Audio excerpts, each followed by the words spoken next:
Covered calls are a great way to earn consistent income on your stock portfolio, but what most investors don't realize is that there's a very easy technique to trade your covered calls and greatly speed up the cash flow you receive from them, increasing your income in a big way. In this video, we're going to walk you through this simple technique and show you a real-world example of how it was recently employed.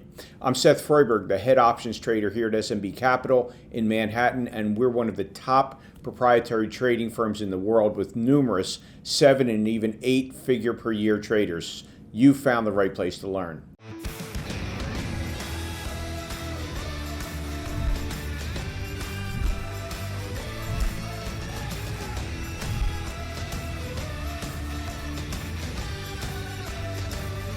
Hi, I'm Seth Freiberg, and I'm the head trader of SMB Capital's options trading desk here in Manhattan. And whether you're a trader or an outright investor, it's pretty likely that somewhere in your portfolio you own shares of Apple, one of the most successful companies in the history of the world. And while long-term Apple has been a great investment, like any great stock, there are going to be periods where the stock simply is going to basically go nowhere.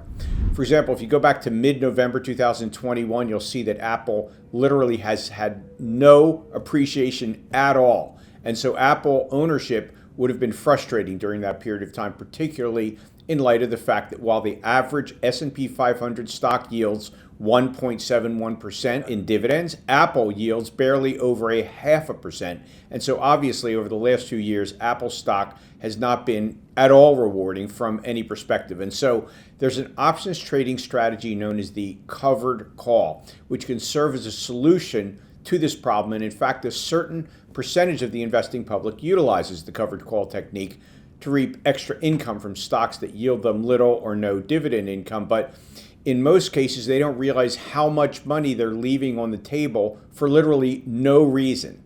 And so the purpose of today's video is to teach you how to trade covered calls far more effectively and produce way more income than most traders and investors make just through a really simple tweak. Now, in order to teach you how this approach to covered calls works, we're going to need to make sure that everyone watching understands how call options on equities work.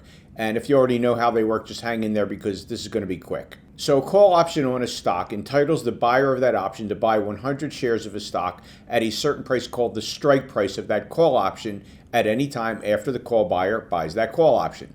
The call buyer pays what's called a premium to the seller of the option because the seller of the option is taking the risk that the stock will go way above the strike price of that call option, in which case the buyer can exercise his option and force the call seller to sell his shares at the call's strike price, which is lower than they are worth.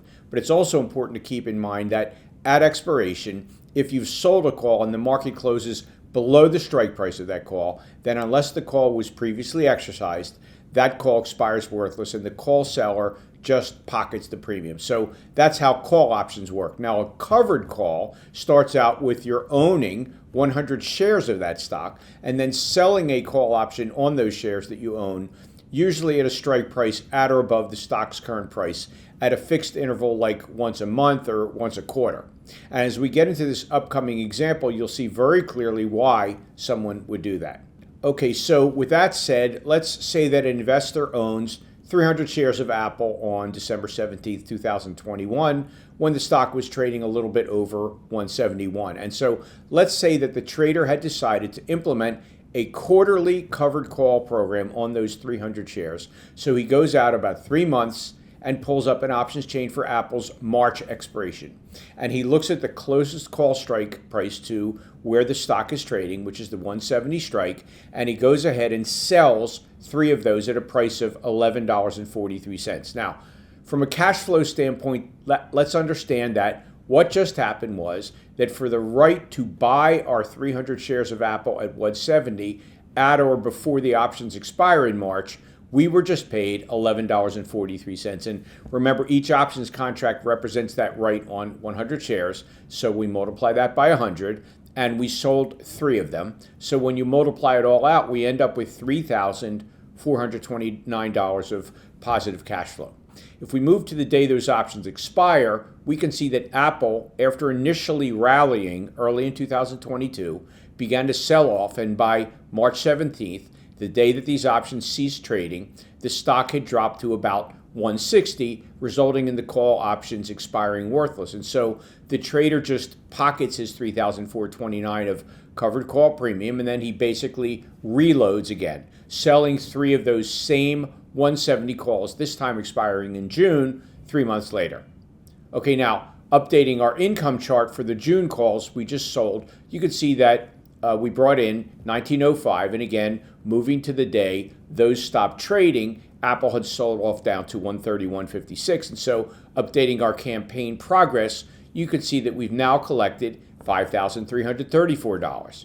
And so doing the exact same thing, selling the 170 calls as soon as the previous ones expired for the final 2 quarters of the year, the resultant profit, as you can see, was $6,549. And you'll notice that the final 2 quarters didn't bring in that much income because Apple was trading well below 170 most of that time. And so the calls that were sold were trading for much lower value. And so that slow, methodical approach is certainly a hell of a lot better than the $273 you would have made simply collecting the Apple dividend paid in 2022. And I'd also like you to take note of the fact that this approach pays you kind of a supplemental dividend 4 times a year, just like you are paid your normal corporate dividend 4 times a year. Okay, so obviously that's a vast improvement, but the whole purpose of this video is to actually show you there's a far more effective technique for selling covered calls, and that is to close them early, in some cases, way earlier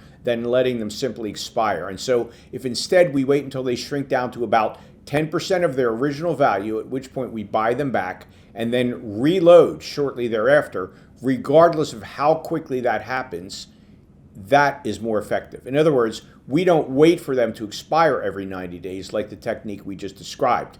And that difference, closing the trades earlier when most of their value has been realized, is actually the key to this approach.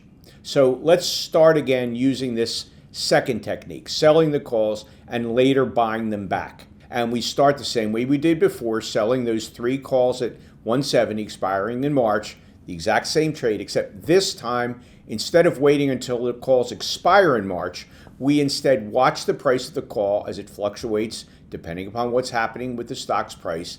And as you can see on February 24th, Apple had a huge gap down, opening at 152.94.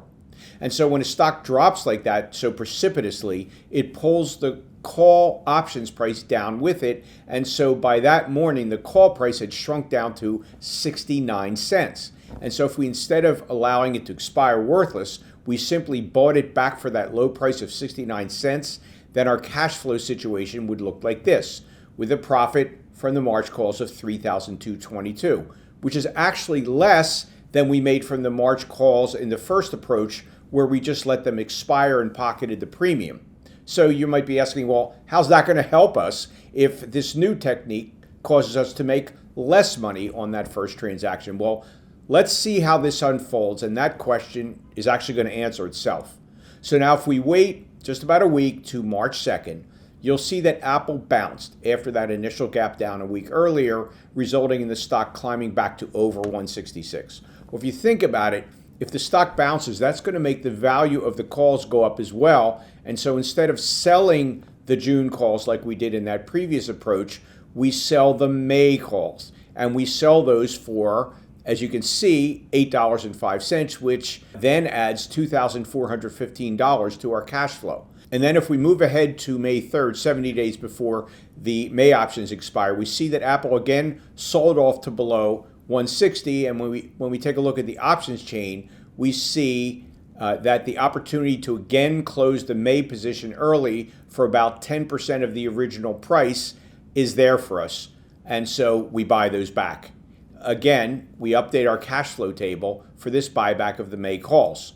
So rather than running through each example, this table actually summarizes the new approach, where we're selling the 170 calls and buying them back when they can be bought back for about 10% of what you sold them for, no matter how quickly that happens. And so you take the original credit you received, you deduct from it the debit you paid to close it, which results in your profit.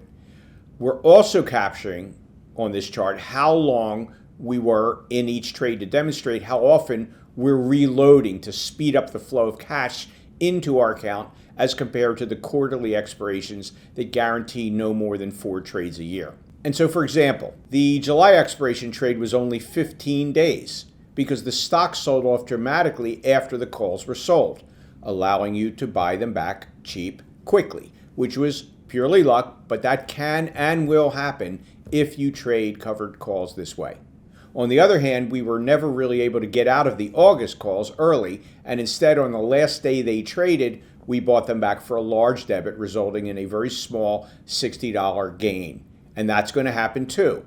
And so when you summarize the results of the sell and buy back technique, you get over $10,000 in options profit, considerably more than the sell and expire approach. In fact, comparing those two approaches is interesting because while the average profits are only slightly superior with the sell and buy back technique, the big difference maker is the sheer number of possible trades, which in this case was 50% more, 6 trades versus 4. And that's because if you are reloading with a fresh 3 new calls much more quickly than with the sell and expire technique, where you can only reload once every 90 days, you can make so much more money in a year, as this is a vivid example of making 64% more than the robotic sell and expire approach. This approach takes a little bit more work, admittedly, but the reward is obviously worth it. And so what I'd like you to take away from today's video is that the speed with which you close trades for a profit and roll your capital over to reload your trade with a fresh credit coming in from a brand new set of fully priced calls is a very powerful force, allowing a winning short call that you've already squeezed 90% of the value out of to sit and languish, taking forever to yield the remaining 10% profit, is a very poor use of capital and really very weak trading. Professional traders are always weighing the risk-reward trade-off of positions that they're in and exiting those positions promptly when that ratio turns against them. All right, so now you've learned how to increase your cash flow by trading covered calls instead of just holding them. But what if you have a relatively small trading account and you want quicker growth on it so that your income generation ability can increase? We cover exactly how to do that in the video appearing on your screen now. Just click it to learn how to grow a small account faster.